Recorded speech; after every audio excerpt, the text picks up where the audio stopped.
성경 봉독하도록 하겠습니다. 오늘 우리에게 주신 하나님의 말씀은 에베소서 4장 13절에서 15절까지 말씀입니다. 에베소서 4장 13절에서 15절까지 말씀입니다. 주보에 있습니다. 제가 봉독하도록 하겠습니다. 우리가 다 하나님의 아들을 믿는 것과 아는 일에 하나가 되어 온전한 사람을 이루어 그리스도의 장성한 분량이 충만한 데까지 이르리니 이는 우리가 이제부터 어린아이가 되지 아니하여 사람의 속임수와 간사한 유혹에 빠져 온갖 교훈의 풍조에 밀려 요동하지 않게 하려 함이라. 오직 사랑 안에서 참된 것을 하여 범사의 그에까지 자랄지라. 그는 머리니 곧 그리스도라. 아멘. 오늘 저의 설교 제목이 믿음 생활을 잘 한다는 것은입니다. 자, 믿음 생활을 잘 한다는 것이 무엇일까요? 여러분, 교회 열심히 다니고 모든 예배 빠지지 않으면 믿음 생활 잘 하는 것일까요? 봉사 많이 하고 훈련 많이 받으면 믿음 생활 잘 하는 걸까요? 아닙니다. 제가 아는 목사님 한 분이 계시는데 이제 그분이 그 교회 장로님 때문에 많이 힘드셨던가 봐요. 그래서 그분이 나한테 오셔서 어떤 말을 하냐면, 김 목사, 왜 신앙생활 30년 한 장로님께서 이제 믿은 지 2달밖에 안 된 성도님보다 성품이 못한 거지? 저한테 물었어요. 그래서 제가 대답을 못했죠. 교회 열심히 다니고 모든 예배 다 드린다고 그분이 믿음이 좋은 것은 아닌 것 같습니다. 그러면 저처럼 목사가 되면 이제 믿음이 좋은 거고 신앙생활을 잘 하는 것일까요? 그것도 아닙니다. 교회에 문제가 생기면 대부분 목사님들 아니면 중직자분들이 교회 문제를 일으키거든요. 도대체 믿음 생활을 잘 한다는 게 뭐죠? 겉으로 보이는 것으로는 도저히 가늠할 수가 없습니다. 자, 오늘 이 성경에서 저는 그 해답을 찾아봤습니다. 믿음이 좋다라는 것이 무엇인지. 자, 13절 말씀 다시 한번 읽겠습니다. 우리가 다 하나님의 아들을 믿는 것과 아는 일에 하나가 되어. 자, 여러분, 믿음 생활 잘 한다는 것은 하나님의 아들 예수님을 믿는 것과 아는 것이 하나가 되는 삶입니다. 여러분, 예수님이 하나님의 아들인 거 아시죠? 예수님께서 우리를 위해 십자가에 못 박히신 거 아시죠? 이 아는 것과 믿는 것이 하나가 된다라는 것은 내가 아는 예수님처럼 이제 내가 살아가기로 결단하는 것입니다. 내가 다르게 살아가는 것입니다. 여러분, 이미 과거에 이렇게 살아가리라고 결단했던 분 여기 대부분일 겁니다. 여러분, 세례 다 받으셨죠? 안 받으신 분들 몇 분 계시겠지만, 여러분 세례 받을 때, 세례 서약할 때 이런 질문을 합니다. 여러분 그때 기억을 한번 떠올려 보시기 바랍니다. 자, 여러분은 하나님만을 의지하고 예수님을 따르는 자가 되며 모든 죄악을 버리고 성경의 가르침과 본을 따라 살기로 서약하십니까? 그때 여러분 분명히 네, 서약합니다 라고 말했을 겁니다. 자, 그런데 한번 물어볼게요. 여러분, 하나님만 의지하고 있습니까? 예수님 따라 살고 있습니까? 죄악을 버리고 있습니까? 성경 말씀대로 순종하고 있습니까? 자, 그렇지 않다면 나는 아는 것과 믿는 것이 다른 삶을 살고 있다는 것이죠. 이런 삶은 믿음 생활을 잘 하는 게 아닙니다. 그래서 믿음 생활을 잘 한다는 것은 이제 결단하는 것입니다. 이제는 내가 다르게 살아야겠다. 이제 내 삶을 바꾸어야겠다라고 결단하는 것이 믿는 것과 아는 것이 하나인 것입니다. 그런데 제가 이렇게 예수님처럼 살고 바뀐 인생을 가야 한다라고 말하니까 너무 두루뭉실하잖아요. 여러분이 삶이 바뀌었다는 것을 정확하게 증명할 수 있고 가늠할 수 있는 방법이 없을까요? 있습니다. 그것이 뭐냐면 내 가장 가까운 사람과 내 가족과 내 지인들에게 내가 인정받는 자가 되어야 합니다. 왜요? 교회나 직장이나 주변 사람들은 나의 진짜 모습을 모릅니다. 여러분, 저희 모습 지금 앞에서 강대상에 서 있는 모습이죠. 저희 진짜 모습 잘 모릅니다. 저희 진짜 모습을 잘 아는 분은 제 아내고 제 아들, 딸들이고 제 가족들입니다. 그분들이 나를 인정해야 된다는 거죠. 왜요? 나를 모르는 사람이 아니라 진짜 나를 아는 사람이기 때문에 그 사람이 나를 인정한다면 나의 삶은 바뀐 사람입니다. 먼저 내 가족이 인정하고 내 가까운 사람들이 인정하는 사람은 믿는 것과 아는 것이 하나가 되는 삶을 살기 시작했다라는 것이죠. 그래서 여러분이 지금 믿음 생활을 잘하고 있는지 스스로를 점검하기 위해서는 내가 아내한테 잘하고 있는지, 내가 남편한테 잘하고 있는지, 내 자녀들은 나를 존경하고 있는지, 그들에게 내가 인정받지 못하고 있다라면 아하, 내가 믿음 생활을 제대로 하지 않고 있구나라고 생각하시면 되는 것입니다. 우리들은 교회에서의 모습하고 집에서의 모습이 똑같아야 합니다. 직장에서의 모습과 교회에서의 모습이 똑같아야 합니다. 이것이 바로 하나가 되는 삶을 살아가고 있는 거죠. 그래서 내 가족이, 여러분의 가족이 여러분을 인정하지 않고 있다면 여러분의 삶은 아는 것과 믿는 것은 다른 거죠. 내가 하나님 보시기에 온전하지는 않은 것입니다. 제가 하나님께 이런 기도를 한 적이 있어요. 하나님, 이제 교회를 시작했는데 내가 이 교회를 어떻게 세워나가면 좋을까요? 하나님 가르쳐 주십시오 라고 기도했는데 하나님께서 저에게 이런 마음을 주셨어요. 가족들이 인정하는 목사가 되어라. 제가 뜻밖이었죠. 그러면서 디모데전서 3장 4절 말씀을 주셨습니다. 제가 읽겠습니다. 자기 집을 잘 다스려 자녀들을 모든 공손함으로 복종하게 하는 자라야 할지며 사람이 자기 집을 다스릴 줄 알지 못하면 어찌 하나님의 교회를 돌보리요. 그때 깨달았습니다. 그렇구나. 내가 교회를 아무리 잘 다스린다 해도 내 가족을 제대로 다스리지 못한다면, 내 가족에게 인정받지 못한다면 나는 가짜구나.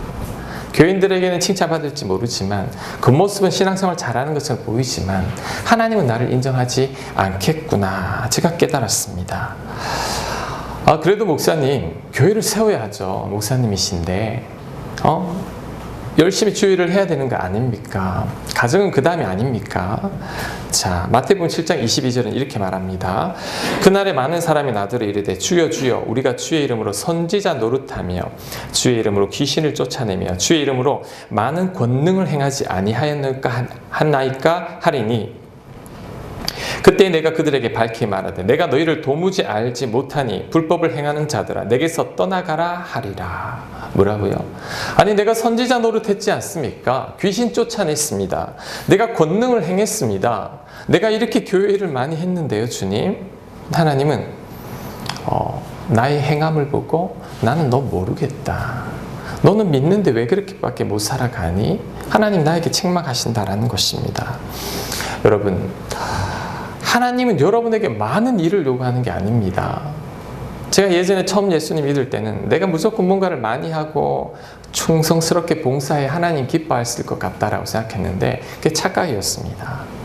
내가 많은 일로 하나님을 감동시키는 게 아닙니다. 하나님은 언제 감동받냐면 내 삶이 바뀔 때 감동받습니다. 내가 교회를 목회를 100명, 200명, 300명 잘하는 것, 하나님 그것보다 나의 가장 가까운 사람에게 인정받는 것을 원합니다. 왜냐하면 내가 이중적인 삶이 아니라 하나님 보시기에 신실한 삶을 살고 있기 때문이죠. 하나님은 여러분이 무엇을 하느냐를 원하지 않습니다. 하나님은 여러분이 어떤 사람으로 살아가느냐에 더 관심을 가지고 있습니다. 여러분의 열심으로 하나님을 감동시키려고 하지 마십시오. 먼저 내 곁에 있는 가족에게 인정받는 자가 되시고 가장 가까운 사람에게 인정받는 자가 되십시오. 그때 하나님께서도 감동하실 것입니다. 저에게 누가 목사님 제가 어떻게 하면 믿음 생활을 잘할 수 있을까요? 라고 묻는다면 저는 이렇게 이야기합니다. 먼저 가족들한테 잘하십시오. 그 가족들이 인정해 주지 않는 사람은 하나님도 인정해 주지 않습니다. 여러분, 내 남편이 불신 남편이면 그 남편이 예수님 믿게 하는 건요, 노방전도 다니면서 100명 전도하는 것보다 더 힘듭니다. 왜? 내 삶이 바뀌어야 합니다. 내 삶이 바뀌어야지만 감동을 받고 하나님을 믿게 되는 거죠. 하나님이 우리에게 요구하는 것은 많은 일이 아닙니다. 내가 어떤 사람으로 살아가느냐, 하나님은 그것을 정말 원하는 것이죠. 그래서 여러분, 믿음 생활 잘 한다라는 것이 무엇일까? 복잡하게 생각하지 마십시오. 내 가장 가까운 사람이 나를 인정하고 있는지, 그리고 내 자녀들이 나를 인정하고 있는지, 내가 가장 가까운 사람들에게 인정받고 있다면 하나님도 인정하는 것입니다. 나는 집에서는 인정받지 않는데 밖에서 아무리 열심히 해봤자 하나님은 그걸 원하는 게 아니죠. 믿는 것과 아는 것이 하나가 된다는 것은 가장 가까운 사람에게 여러분 먼저 인정받는 자가 되어야 합니다. 자, 두 번째, 믿음 생활을 잘 한다라는 것은 13절 계속 읽겠습니다. 우리가 다 하나님의 아들을 믿는 것과 아는 일이 하나가 되어 온전한 사람을 이루어 그리스도의 장성한 분량이 충만한 데까지 이르리니. 자, 이렇게 말합니다. 온전한 사람이 되어 그리스도처럼 장성하는 것이다라고. 온전한 사람이 뭘까? 제가 다른 번역 성경과 원어 성경을 찾아보니까 성숙한 사람, 완전한 사람, 뭐 이런 여러 가지 해석들이 있었습니다. 그러다가 제가 묵상을 했어요. 하나님, 온전한 사람이 무엇입니까? 어떤 사람이 온전한 사람이죠? 묵상하는데 야고보서 3장 2절 말씀을 하나님께서 딱 떠올려 주셨어요. 야고보서 3장 2절 말씀 우리 같이 한번 읽겠습니다. 시작.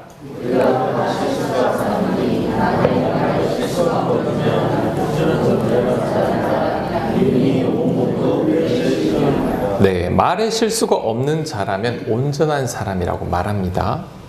온몸도 굴레 씌우리라라는 말은 온 몸을 다스릴 수 있는 사람이라는 말입니다. 그래서 여러분이 말에 실수가 없다라는 말은 스스로를 다스릴 수 있는 사람입니다. 스스로가 절제할 수 있는 사람이죠. 이런 사람이 온전한 사람입니다. 그래서 저를 한번 보세요. 믿음 생활을 잘하고 있는지 아닌지는 그 사람 입술을 보면 압니다. 내가 믿음 생활 잘하고 있다고 하면서 말을 함부로 막 하는 사람 아닙니다. 하고 싶은 말 다 하는 사람 그것도 아닙니다. 말로 인해 늘 상처를 주는 사람 그 사람도 아닙니다. 내 입술을 다스릴 수 없다는 것은 내 자신을 다스릴 수 없다는 것입니다. 그런데 믿음 생활의 핵심이 뭐냐면 나는 예수 그리스도와 함께 십자가에 못 박혀 죽고 내 안에 예수님이 사는 것입니다. 이것은 나를 다스릴 수 있는 자만 가능한 거죠. 그래서 여러분의 입술을 다스릴 수 있다는 말은 이제 여러분 안에 예수님이 거하면서 예수님이 여러분을 주장하는 단계라는 거죠. 이것이 정말 믿음 생활을 제대로 하는 것입니다. 여러분 어렵게 생각하지 마세요. 믿음 생활이라는 것. 여러분 입술을 다스리십시오.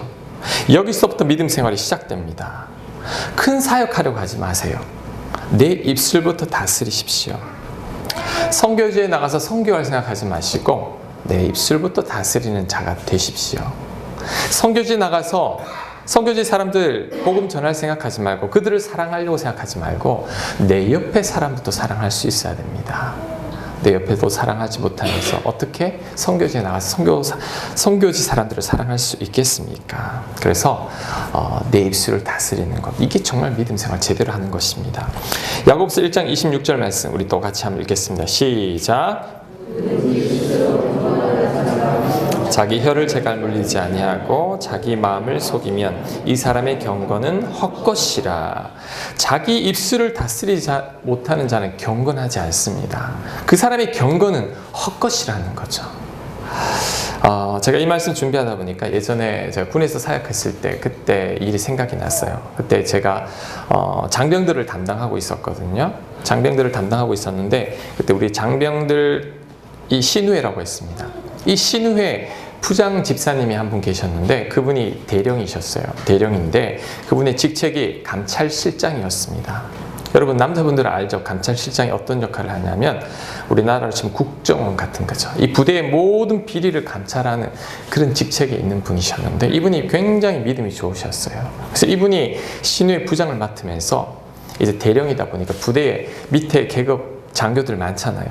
부부를 다 교사를 시킨 거예요. 그래서 교사만 30 부부가 교사가 된 거예요.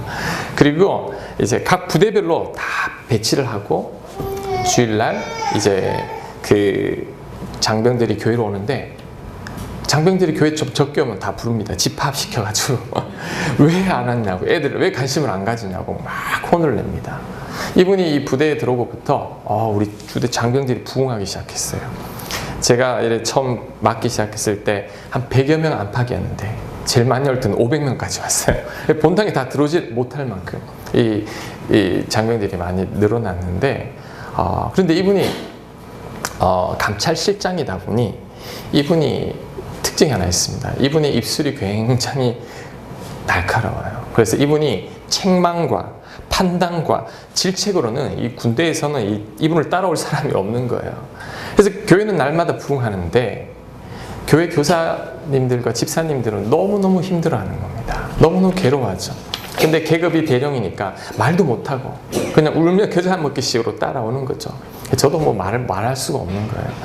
자, 그러다가 제가 오늘날 이 새벽기도 예배를 인도하게 됐는데, 제가 야고보서를 계속 묵상을 하다가 말씀을 전했어요. 그날 그 집사님이 새벽 예배를 드리게 되었는데, 제가 그때 전했던 말씀이 야고보서 1장 26절입니다. 그게 뭐냐면, 누구든지 스스로 경건하다 생각하며 자기 혀를 제갈 물리지 아니하며 자기 마음을 속이면 이 사람의 경건은 헛것이다.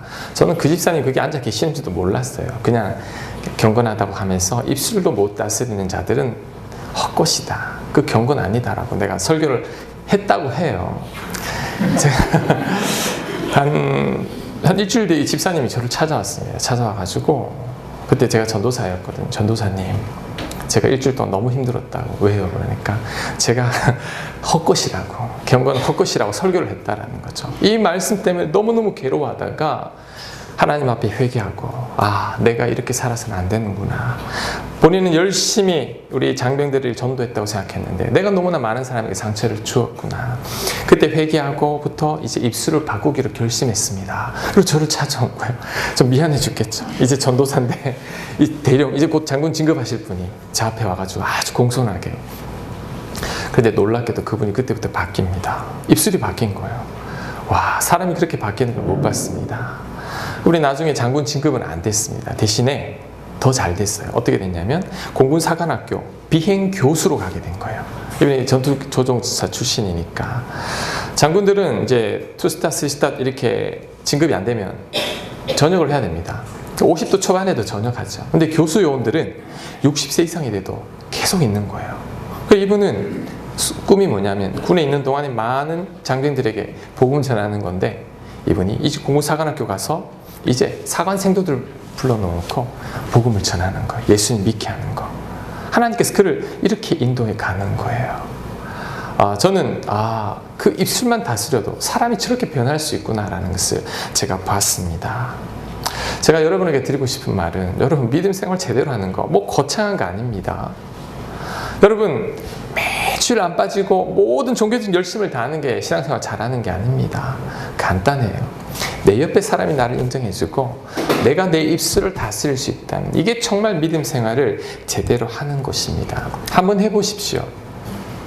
내 입술을 다스리기 시작하면 내 삶이 바뀌는 걸 여러분 느낄 겁니다.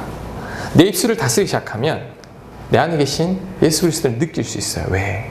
그동안 내가 뱉은 나쁜 말들, 나쁜 생각들, 이것들 때문에 주님이 내 안에 온전히 거하실 수 없었는데, 내가 나를 절제하기 시작하면서부터 이제 주께서 내 안에서 나와 동행하는 게 느껴집니다.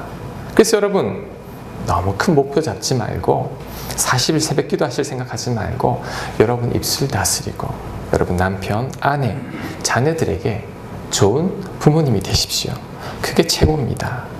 그리고 여러분 절대 불평하는 말, 미워하는 말, 정죄하는 말, 판단하는 말 하지 마세요. 하나님이 주신 마음들 아닙니다. 그런 사람들하고 가까이도 하지 마십시오. 복 있는 사람은 오만한 자들, 죄 있는 자들과 같이 하지 않는 것입니다. 항상 믿음의 말, 감사의 말, 기쁨의 말, 격려의 말, 칭찬의 말, 이런 말을 하다 보면 정말 하나님이 여러분 안에 거하는 게 여러분 느껴질 것입니다.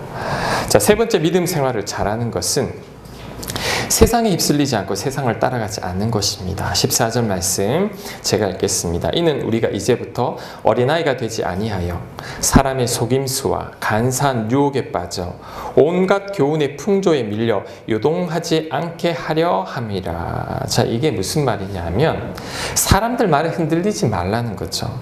세상 가치관대로 따라 살지 말라는 것입니다.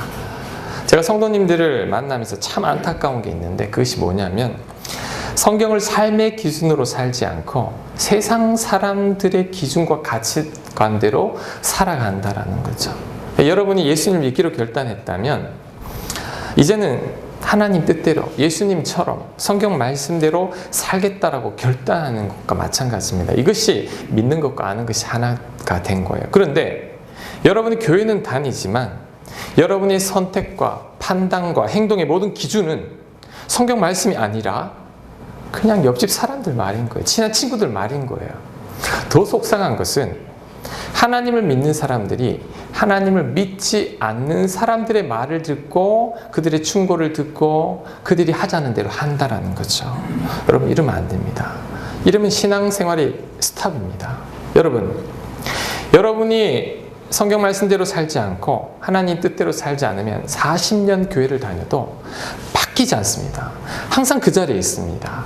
그리고 오늘 성경 말씀에는 어린아이라고 그러죠. 우리가 이제부터 어린아이가 되지 아니하며 여전히 세상을 따라가면 살면 어린아이로 머물게 된다는 거죠. 히브리서 5장 13절은 이렇게 말합니다. 이는 젖을 먹는 자마다 어린아이니 의의 말씀을 경험하지 못한 자요. 의의 말씀을 경험하지 못한 자는 말씀을 기준으로 살지 않는 자를 말합니다. 여러분의 삶의 기준이 성경 말씀이 되지 않을 때 여러분은 여전히 젖을 먹는 어린아이처럼 믿음 생활한 지 30년이 되었지만 때로는 한 달 믿은 사람들보다도 못한 사람이 되는 거예요. 왜? 여전히 나는 하나님을 따라 사는 것이 아니라 세상 사람들의 유혹과 그들의 교훈과 그들의 풍조에 요동치며 살기 때문입니다. 제가 또 안타까운 게 있습니다. 하나님을 믿는 사람과 그렇지 않은 사람들의 꿈과 목표를 물어보면 똑같아요. 여러분이 지금 꿈이 뭐죠? 여러분의 목표가 뭐죠? 옛날부터 이야기하면 열심히 공부해서 좋은 대학 가서 좋은 직장 가고 좋은 배우자 만나서 돈 많이 벌고 아이들도 좋은 대학 가고 나도 그냥 행복하게 잘 사는 것. 이게 보통 사람들의 꿈인데 하나님 믿는 사람들도 대부분 여기에 꿈과 목표가 맞춰져 있다라는 거죠. 세상 사람들과 똑같다라는 거예요. 특별히 우리나라는 이 유교적인 뿌리가 근간을 이루고 있죠.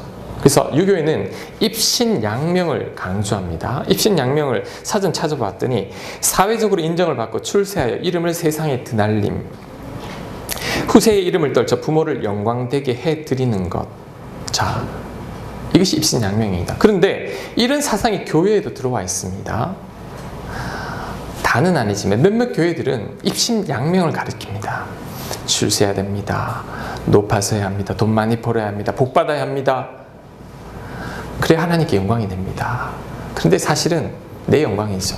하나님 영광을 이야기하면서 내 영광이 드러나는 것을 강조하고 있다는 거죠.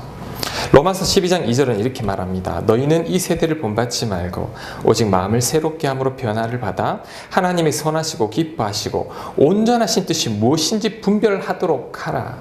하나님의 선하신 뜻과 온전하신 뜻이 무엇인지를 가만히 살펴보면 입신양명이 아니라는 것을 알 수 있습니다. 그럼 하나님이 뜻은 무엇일까요? 자, 15절 말씀, 에베소서 4장 15절 말씀 이렇게 말합니다. 오직 사랑 안에서 참된 것을 하여 범사에 그에게까지 자랄지라. 그는 머리니 곧 그리스도라. 이게 우리 인생의 목표입니다. 서로 사랑하고 예수 그리스도처럼 자라나는 것, 성장해가는 것, 자꾸만 예수님을 닮아가는 것이 우리 인생의 목표여야 되는데 그렇지 않은 거죠. 오히려 우리들은 더 많은 것을 뭔가를 해야 될 것 같고 출세하고 부귀영화를 누리면서 하나님께 영광을 돌려야 한다고 생각하는데 하나님은 내가 무엇을 했느냐에 별 관심이 없습니다. 내가 어떤 사람이 되느냐에 더 관심이 있습니다. 자, 성경에서 말하는 하나님의 뜻을 한번 더 살펴볼게요. 데살로니가전서 4장 3절. 하나님의 뜻은 이것이니 너희의 거룩함이라. 하나님은 우리의 거룩함을 원합니다. 그 다음 데살로니가전서 5장 16절. 항상 기뻐하라. 쉬지 말고 기도하라. 범사에 감사하라. 이것이 그리스도 예수 안에서 너희를 향하신 하나님의 뜻이니라. 자, 여러분, 하나님의 뜻은요, doing이 아닙니다.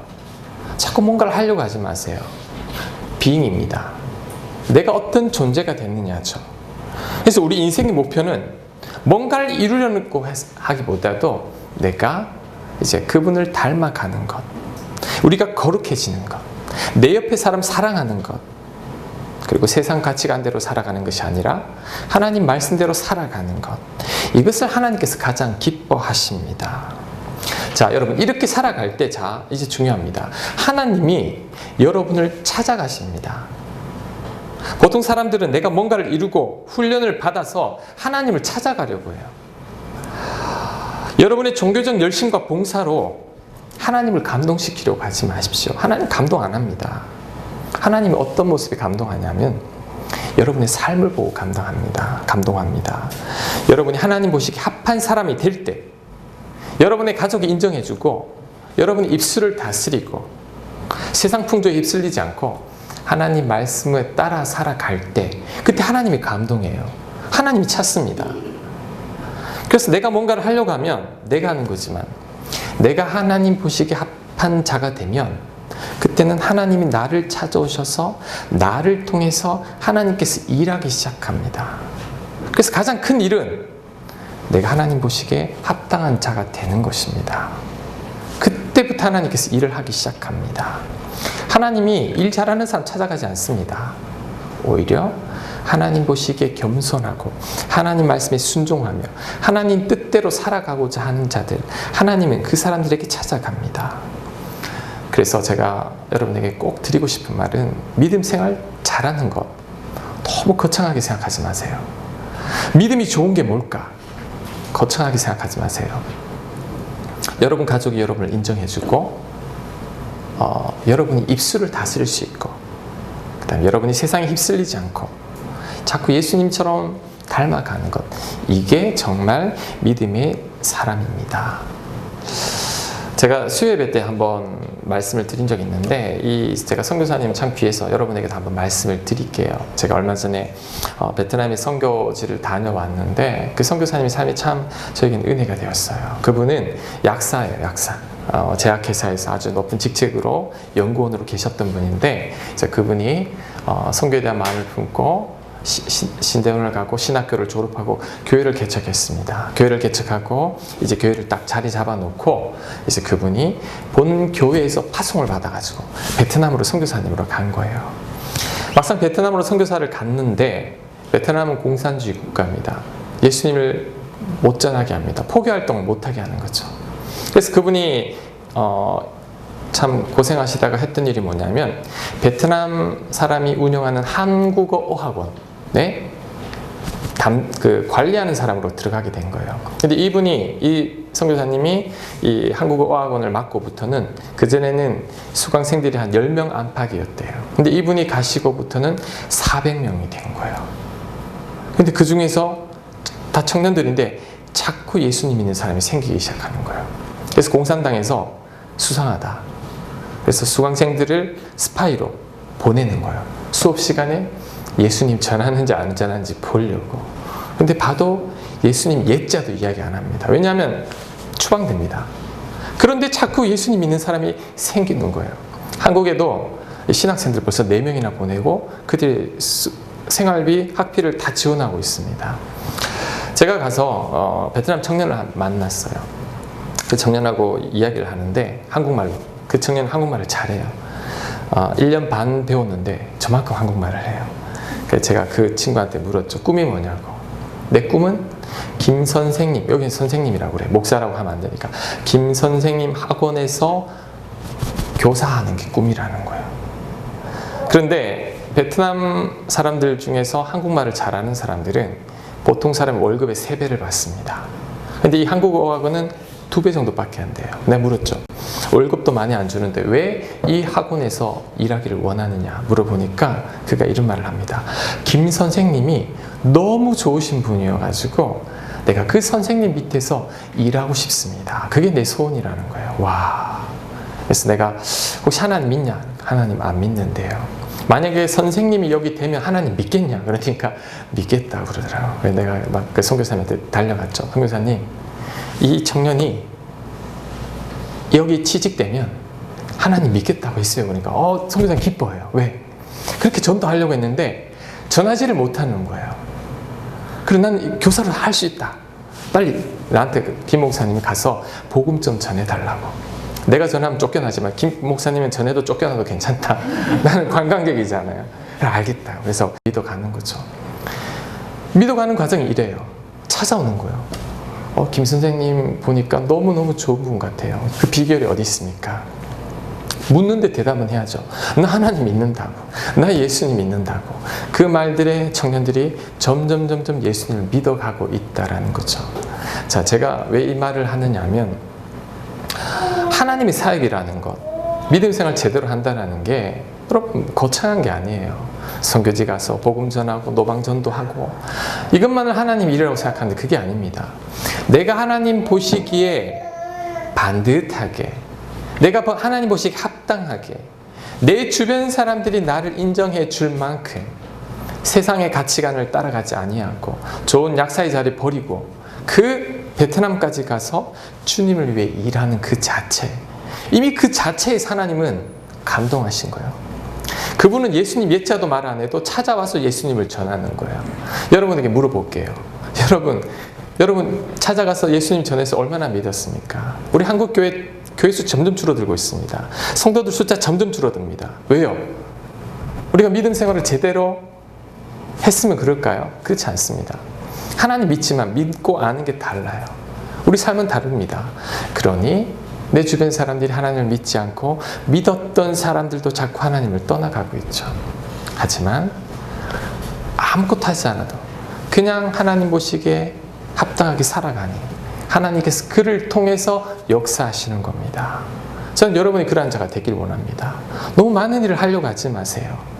제가 너무 많은 일을 하려고 했던 사람 중에 한 명이었는데 남는 건 지치는 것. 정말 중요한 것은 내가 하나님과 하나가 되는 것. 그때 하나님이 찾아오십니다. 찾아오셔서 나를 통해서 하나님 일을 하기 시작하세요. 왜? 지금 이 세상에는, 우리나라에는 하나님 믿고 있지만 정말 하나님 뜻대로 사는 자들이 너무나 적기 때문입니다. 제가 오늘 쉬운 것 여러분에게 던집니다. 여러분 가족들에게 인정받으십시오. 그거 최우선으로 하십시오. 딴 거 하지 마세요. 그리고 자녀들에게도. 그 다음에 여러분 입술만 다스려 나가십시오. 좋은 말 하고 칭찬의 말, 격려의 말, 소망의 말, 요거 두 가지만 해도, 그 다음에 조금 더 나아가서 세상에 휩쓸리지 아니하고 여러분 성경 말씀대로 살려고 애쓰는 것, 순종하는 것. 자, 저는 확신합니다. 그때부터 여러분 삶이 바뀌기 시작할 겁니다. 정말 믿음 생활 제대로 하는 사람이 될 것입니다. 자, 여러분, 저와 여러분은 이런 삶을 살아가기를 간절히 축복합니다. 우리 교회가 너무 많은 일을 하기보다 하나님 보시기에 바르게 살아가는 그러한 교회가 되길 소망합니다. 아멘.